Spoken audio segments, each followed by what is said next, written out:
여러분 참 반갑습니다. 아마 몇 년 만인 것 같은데요. 얼굴이 기억나는 분도 있고 또 처음 뵙는 분 같은 그런 분도 계십니다. 하여간 이 소중한 주님의 날, 주님의 백성들 앞에서 부족한 사람이 하나님의 말씀을 가지고 섰습니다. 아무쪼록 우리 하나님께서 긍휼을 베푸셔서 귀한 은혜로 역사하시기를 소원합니다. 오늘 우리가 읽으신 그 말씀 다시 한번 정리를 해드리도록 하겠습니다. 그러므로 이제부터 너희는 의인도 아니요 나그네도 아니요 오직 성도들과 동일한 시민이요 하나님의 권속이라. 이 말은 다른 사람이 아닌 그 사도 바울이 하고 있는 말이거든요. 근데 사도 바울의 인생을 전체적으로 놓고 볼 때 이 말을 할 수 있다는 것은 정말 놀라운 기적 중에 기적입니다. 여러분이 아시는 대로 사도 바울은 가말리엘 문화에서 수제자격으로 그 성장한 그 율법주의자, 유대주의자의 그 첨단을 걷던 그런 사람이었잖아요. 그래서 에베소에는 이방인들이 더 많이 살고 있는데 그 이방인들 앞에서 너희가 이제는 의인도 아니다. 그러니까 이방인 취급받아야 되는 그런 신분도 아니다. 이제 그리스도 안에서 한 권속이 되었다. 그렇게 선언을 하고 있어요.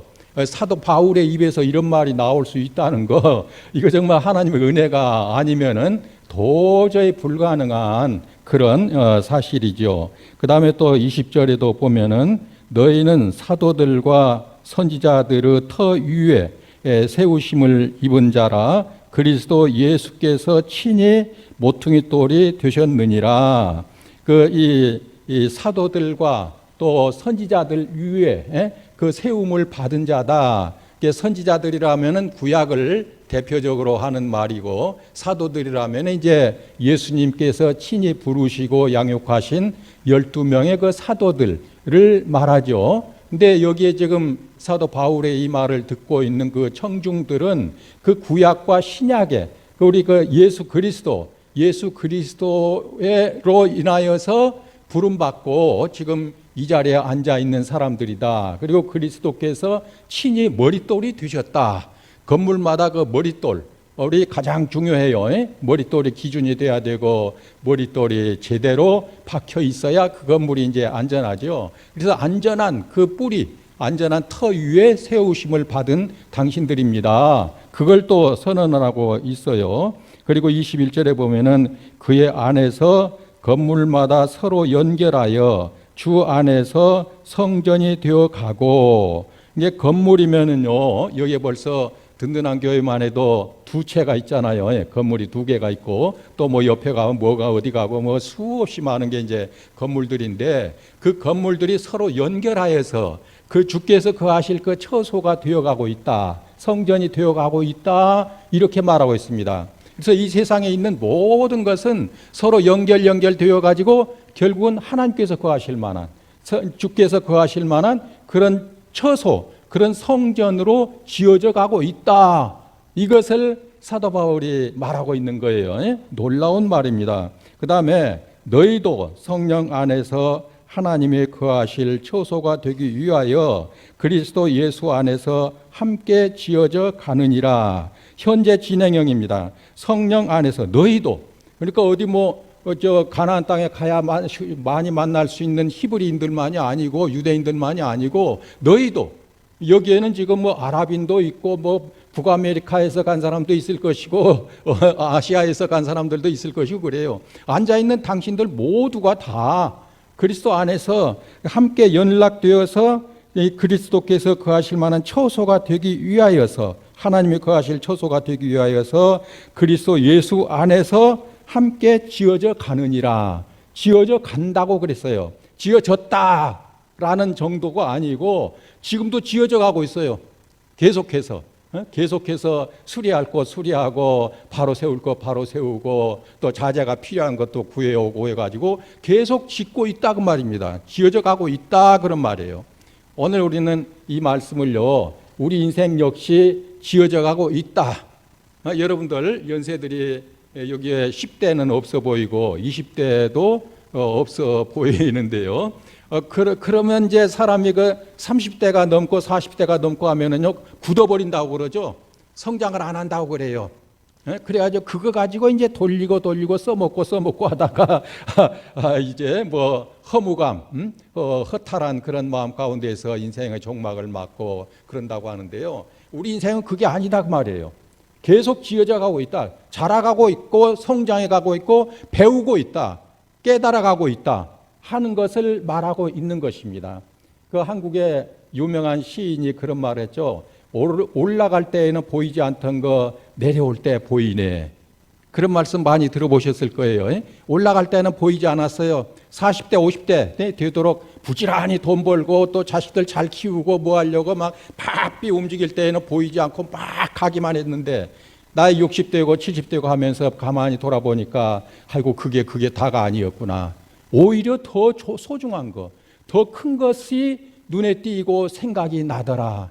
그래서 곰곰 마음에 두고 새기고 하면서 더 많은 것을 누리고 석박사 학위를 받으면서 배웠던 것보다도 오히려 나이 들어가면서 연세 60, 70, 80, 90 되어가면서 생각하고 느끼고 배운 것이 더 많더라. 이렇게 말하고 있습니다. 그래서 우리 인생은요, 끝없이 성장해 가는 것입니다. 주 안에서, 그리스도 안에서. 만일 우리 그리스도께서도 또 우리 하나님께서도요, 한번 창조하고 나서 그 다음에 끝나버렸다면은 우리 인생도 똑같아요. 끝나버립니다. 끝나는 걸로 끝나버려요. 그런데 우리 하나님은 영원히 사시는 분이잖아요. 우리 예수님도 영원히 사시는 분이고요. 그렇기 때문에 그 안에 있는 우리는 계속하여서 성장해 가고 있고 배우고 있고 계속해서 깨달아가고 계속해서 자라가고 있다. 건물로 예를 들면 지어져 가고 있다. 완공이 안 됐어요. 아직 완공이 안 됐어요. 완공이 되었다면 그건 이제 더 이상 장래가 없잖아요. 근데 계속해서 또 색칠하고 바닥을 또 수축하고 모아가면서 계속 더 나은 건물로 지어져 가고 있다. 우리 인생이 바로 이거라는 것입니다. 근데 사도 바울이요, 이런 말을 할 수 있기 위해서는요, 그 인생 자체가 꼭 그런 인생이었어요. 여러분이 아시는 대로 사도 바울이 그 다메섹에 있는 그리스도인들을 잡아다가 체포에다가 사형도 시키고 또 그 짐승에게 밥으로도 주고 감옥살이 시키고 추방하고 그러려고 다메섹으로 가던 도중에 예수님을 만나지 않습니까? 만나가지고요, 그때부터 이제 사도 바울의 인생이 완전히 다른 인생으로 바뀌죠. 제2의 바울로, 처음에는 사울이었다가 이름도 바울로 바뀌면서 완전히 새로운 세계를 발견을 합니다. 사도 바울은요, 헬레니즘, 헬라주의에 아주 능통한 사람이에요. 길리기아 다소성에서 태어나가지고 헬라 문화에 아주 정통한 그런 사람이었고, 그 다음에 구약, 율법에 아주 또 능통한 사람이었잖아요. 가말리엘 문화에서요, 수제자격으로 살던 그런 사람이었어요. 구약이다 하면은 아주 그냥 끝내준다고 믿었던 그런 사람이 사도 바울이었어요. 그런 사람이 가만히 보니까 예수 그리스도라는 분을 믿는 이 사람들 아주 웃기거든요. 가만히 두면 안 될 것 같아요. 그래서 체포하고 그냥 추방하고 하던 그 일이 자기 인생 사명인 줄로 알고 그렇게 날뛰던 사람이 다메섹 도상에서 예수를 만나고 나서는요, 완전히 바뀌었어요. 완전히 바뀌고 나서 바울이 맨 먼저 한 일이 뭔지 아시죠? 이 아라비아로 가서 3년간을 지냈다고 그랬어요. 아라비아로 가서, 갈라디아서에 보면은 아라비아로 가서 3년간을 지냈다 그랬는데 그 3년간 무엇을 했을 것인가? 구약의 성경에서는 자세히 그 아라비아 3년 바울의 삶에 대해서 표현을 안 하고 있어요. 기록을 안 하고 있습니다. 근데 우리가 생각해 볼 때에요, 사도 바울 같은 사람 틀림없이 구약을 다시 읽었을 거라고 우리는 믿을 수가 있습니다. 자기가 구약, 그 예수님은 사실 구약이 증거하는 가장 핵심적인 분이 예수님이거든요. 누가복음 24장에서 그 모세의 글과 선지자의 글과 모든 시편에 말하는 것이 나를 향해서 하는 말이었다. 예수님 부활 후에 실망해가지고 부활하신 줄 모르고 엠마오로 돌아가던 그 제자들 두 사람에게 예수님께서 그렇게 증거하시지 않습니까? 모세의 글과 시편과 또 선지자의 모든 글에서 이르는 모든 그 말의 내용 핵심이 나를 향해서 하는 말이었다. 예수님이 어떤 분인가 하는 것을 말하기 위해서 구약 39권의 성경이 기록된 것이다. 그렇게 말했다고요? 그러면 사도 바울 같은 사람 다메섹 도상에서 예수님 만나고 나서요, 뭘 먼저 했겠어요? 야, 내가 구약을 어떻게 읽었길래 그 구약 성경이 말하고 있는 초점, 핵심, 예수 그리스도를 못 만났을까? 몰랐을까? 구약을 다시 읽었을 것입니다. 구약을요, 창세기 1장 1절부터 다시 읽었을 거예요. 다시 읽으면서 보니까 그 예수님이 이 땅에 오실 수밖에 없었고, 또 예수님을 따르고 믿는 자들의 구원을 받을 수밖에 없는 그런 사실들이 구약부터 이미 깔려 있어요. 네? 구약부터 깔려 있어요. 구약에 보면은 먼저 창세기에서 보면은 그 노아의 홍수 심판이 있었고요. 그 다음에 이 바벨탑에서 이 사람들이 하나님 대신 우리 이름을 내자. 우리가 성을 높이 쌓아서 하늘에 닿게 하고 그 탑이 우리의 이름을 내게 하자. 그러던 사람들 하나님께서 어떻게 하셨어요? 그들을 막 흩으셨잖아요. 흩으셨는데 흩으시는 방법이 언어를 혼잡케 해가지고, 언어가요, 한 언어는 사람들이 다 통하니까 하나로 뭉쳐서 하나님 대적하면 하나님도 힘드실 거 아니에요. 그걸 다 멸해버릴 수도 없고. 그러니까 언어를 혼잡케 해가지고 흩어지게 만들어서 악의 세력을 분산시켰습니다. 거기에서 이제 히브리 민족도 히브리어를 쓰는 히브리어도 나와서 십계명을 하나님께서 주실 수 있었고, 그 다음에 또 에디오피아의 내시 같은 경우 에디오피아를 쓰는데 빌립이라는 그 집사가 이사야서를 읽고 있는 그 에디오피아 내시의 수레에 올라타 가지고 그 말씀이 무슨 뜻인지를 확 해서 그 설명을 해주니까, 여기에 물이 있으니까 우리가 세례를 안 받을 이유가 없지 않냐, 나 세례 달라. 그러니까 세례를 베풀잖아요. 그 은혜로운 역사가 일어났어요. 하나님께서 구약을 통해서 하신 일들이 결국에는 예수님을 알도록, 성령을 받도록 하시는 그 역사였다는 것입니다. 그래서 정말 구약에서부터 하나님은 구세주로서 장차 보내주실 메시아 예수 그리스도를 통해서 역사하시려고 구약의 모든 역사를 이루셨는데, 사람들은 그걸 몰라요. 안 믿어요. 안 믿고는요, 자식대로만 살거든요. 그러니까 이사야 선지자 같은 경우, 그 이사야는 왕족이었다고 하죠. 그래서 히스기야 왕 같은 왕에게도 직접 번면도 할 수 있었고, 그런 고귀한 신분의 이 이사야 선지자가요, 얼마나 질렸는지 백성들이 듣지를 않아요. 무슨 말을 어떻게 해도 안 들어요. 그러니까 하나님께 막 하소연을 해요. 내가 언제까지 이 말씀을 증거한다고 증거해야 되겠습니까? 언제까지 해야 듣겠습니까? 그러니까 하나님 뭐라고 하셔요? 밤나무 상수리 나무가 배임을 당하여도 거기서 그루터기가 나오리라. 그 그루터기가 다시 나무가 되어서 새가 깃들게 하고 사람이 그늘에 쉬게 되리라. 밤나무 상수리 나무가 배임을 당할 때까지라도 너는 실망하지 말고 포기하지 말고 말씀을 증거해라. 그런 권고의 말씀을 들은 사람이 이사야 선지자였잖아요. 또 엘리야 선지자 하면은 저는 로뎀 나무가 먼저 생각나요. 얼마나 피곤하고 지쳐가지고는요, 사반들을 다 떼어놓고 하루길을 광야길로 들어가서 로뎀 나무 밑에서요, 막 지쳐서 그냥 잠을 자고 일어나요. 잠을 자고 일어나니까 하나님께서 숯불에다가 떡을 굽고 물을 마련해가지고 먹고 마셔라. 내가 지칠 것이다. 또 그것만 먹고는 또 넘어져서 또 자잖아요. 자고 일어나서 하루 자고 일어나서는 그때는 이제 40주야를 걸어서 호렙산, 하나님의 산 호렙산에 이르렀다고 했습니다. 그래서 구약을 보니까 바울이요, 새로운 마음으로 구약을 다시 읽어보니까 그런 역사들이 구약에 막 널려 있어요. 널려 있어요. 이 예레미야 선지자랄지 정말 그 가슴 아프게 자기 뼈를 깎으면서 했던 그 선지자들의 삶이 결국 장차 오실 예수 그리스도를 예언했고, 이스라엘 백성을 향해서 하나님께서 이루시려고 하시는 뜻이 얼마나 원대하고 얼마나 거룩하신가, 그걸 말했거든요. 구약을 다시 읽으니까 그랬어요. 또 신약에 와서도요, 우선 사도 바울 자신의 삶만을 놓고 볼 때 그 유대인들 뭉치는 거 대단해요. 지금 이스라엘하고 하마스, 아주 그냥 전 세계를 들끓게 만들고 있잖아요. 이스라엘 뭉치는 거 보면은요, 잘 뭉칩니다. 이 아랍인들은요, 아랍하고 이스라엘하고 전쟁 났을 때 아랍인들은 이사를 갔어요. 왜냐하면 자기가 그 자리에 미국에서 살고 있는 그 주소에 살고 있으면 자기가 어디에 살고 있는 줄 알고 너 돌아와라 뭐 어쩌라 막 그럴 것 같거든요. 그러니까 뿌리 없이 정처 없이 피하려고 하는 게 이사를 가버려요. 근데 이스라엘 미국에서 사는 이스라엘 사람들요 방송에서 몇 번 나오더라고요.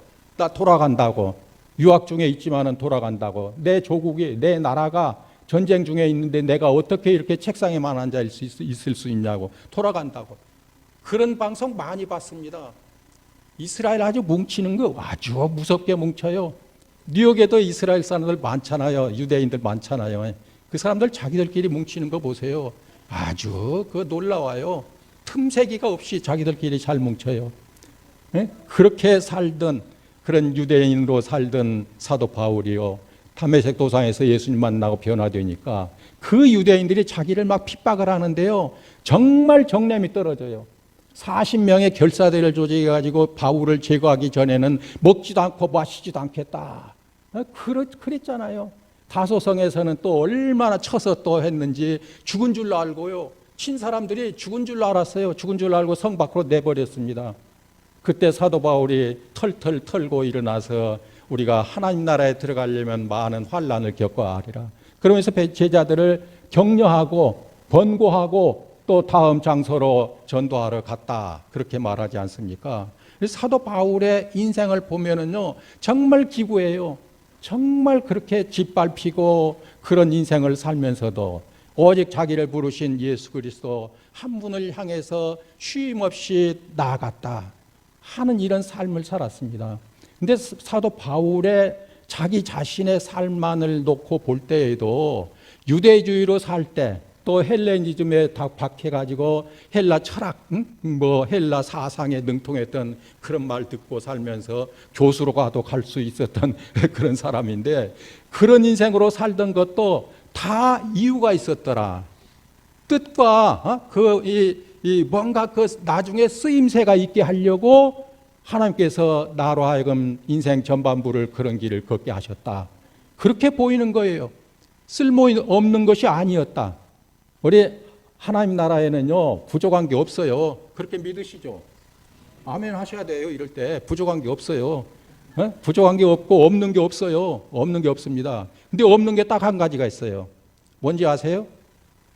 그것은요 쓰레기통입니다. 쓰레기통. 쓰레기로 버려야 될 게 하나님 앞에서는요, 하나님 존재에서는 하나도 없어요. 로마서 8장 26절, 모든 것이 합력하여 선을 이루느니라.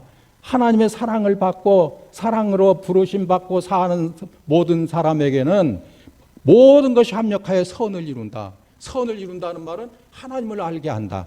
예수 그리스도를 알게 하고 예수님께 더 한 발 더 가까이 가게 한다. 세상 살아가면서 당하는 모든 일들은 다 쓰임새가 있더라. 나중에 보니까 발판이 되고 그게 큰 힘이 되고 깨달음이 되어서 인생을 바로 살아가게 되는 밑거름이 되더라. 쓸모없는 것이 하나도 없어요. 쓰레기통이 없어요. 뉴욕 시내에 쓰레기 나오는 거 보면 무서워요. 막 산더미 같이 큰 건물들 보면 막 산더미 같이 있는데 아마 그거 다 실으면 쓰레기 수거하는 차량으로 한 대가 충분히 될 것 같더라고요. 그 쓰레기 갖다가 어디다 치우는지 모르겠어요. 아마 큰 골칫거릴 거예요. 쓰레기 치우느라고. 근데 하나님의 역사는 치워버려야 될 게 하나도 없어요. 우리 살아가면서요, 사람들, 가지각색의 사람들을 만나잖아요. 어떤 사람은 또 만나고 싶은 사람도 있지만 어떤 사람은 또 만나라면 거북스러운, 별로 마음 내키지 않을 그럴 사람도 만날 거예요. 또 여러분들은 다 같은 한 교회에서 한 하나님을 믿으시니까 만나면 반갑고 편하고 힘이 되고 위로가 되시겠지만은 그렇지 않은 사람은 또 그렇지 않을 수도 있어요. 다른 교회 다닌다면은, 든든한 교회가 아니고 다른 교회 다니는 사람이라면 마음이 조금 덜 가실 거 아니에요. 그래서는 안 되지만 그래요. 더 마음이 덜 가요. 그게 이제 당연한데요. 사람의 한계죠, 그게. 그러나 하나님 안 믿는 사람까지도, 하나님 안 믿는 그런 문화까지도, 지금 이슬람 아주 골치 아파요, 전 세계적으로.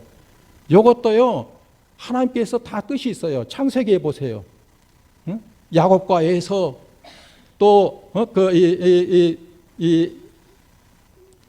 이 아브라함이 첩을 얻어가지고 하갈을 통해서 낳은 그 이스마엘이랄지 그 후손들에 대한 얘기도 성경에 보면 다 있어요. 하나님께서 왜 그들을 존재하게 하셨는가 다 뜻이 있습니다. 하나님께서는요, 하나님 안 믿는 사람이라고 해서 그 차갑게 대하거나 쓰레기 대하듯 대하거나 하는 그런 분이 결코 아닙니다. 하나님은 어느 생명체든 멸망당하는 걸 원하지 않으시는 분이에요. 다 구원하고 싶고 다 함께 가고 싶어 하시는 하나님이십니다. 우리는 이 하나님 앞에 살고 있어요. 우리는 정말 이 21세기 이렇게 오면서 세상이 참 많이 변했구나. 저 같은 사람도 그걸 많이 느낍니다. 이 젊은 세대 20대 30대들 아이고 못만 나갔어요. 같이 자리하겠는 게 쉽지 않더라고요. 그렇게 많이 변했어요. 그러나 이 세상이 변해가는 것도 하나님께서는 보고 계시고 알고 계신다. 이런 가운데에서도 하나님께서 하실 일을 하고 계신다. 하나님께서 창조적 모든 것을 지으시고 심히 기뻐하셨던 것처럼 모든 것을 최종적으로 다시 모으실 때에도 심히 기뻐하시는 그런 세상으로 만들어가고 계시는 과정이다.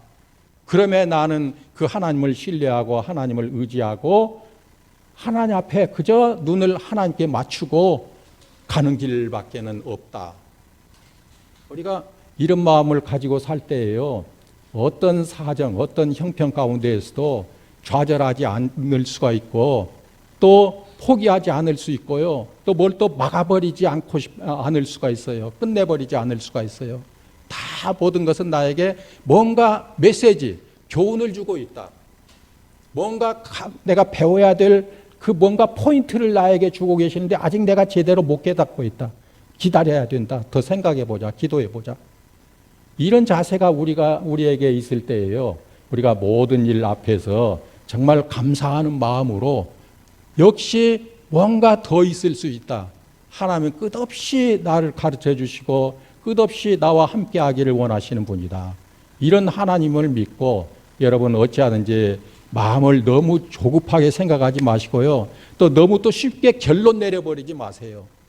열어두시라고요. 열어두시고요, 또 이걸 통해서 하나님께서 그 위에 더 무엇을 얹어주실지 아직 나는 잘 모르지만 뭔가 있을 것이다. 기다려보자. 더 살펴보자. 더 연구해보자 하는 이런 마음으로 살으셔서 여러분들의 인생도 늘 젊고요. 노사연 씨가 한 노래, 제가 멜로디도 잘 모르고 제목도 모르지만 그런 내용이 있잖아요. 우리는 여러분이라고 했던가 우리라고 했던가 뭐 늙어가는 것이 아니라 익어갑니다. 그랬죠? 그랬던가? 늙어가는 것이 아니라 익어간다고. 익어간다. 그 말이 훨씬 좋잖아요. 늙어간다는 말보다.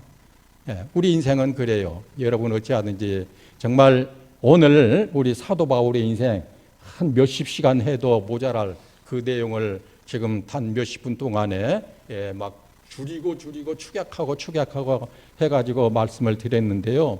정말 사도 바울이 이런 말씀을 할 수 있다는 거 정말 놀랄 일입니다. 하나님이 계시지 아니하면요 도저히 불가능한 그런 말을 지금 사도 바울이 했어요. 이것이 우리 인생 가운데에도 마찬가지로 우리 가운데에도 그 하나님의 은혜가 역사하고 계십니다. 아무쪼록 오늘 이 말씀을 통해서 하나님은 끝없이 나와 함께 하기를 원하시고 나와 정말 이 동행하셔서 하나님의 마지막 때 천지를 지으시고 심히 기뻐하셨던 것처럼 나를 보시고 기뻐하시고자 하시는 그런 하나님이시다 하는 이것을 믿고 늘 위로를 받으시고 힘을 받으셔서 주님 오시는 그날에 승리자로서 주님과 함께 할 수 있는 여러분 되시기를 주의 이름으로 축원합니다.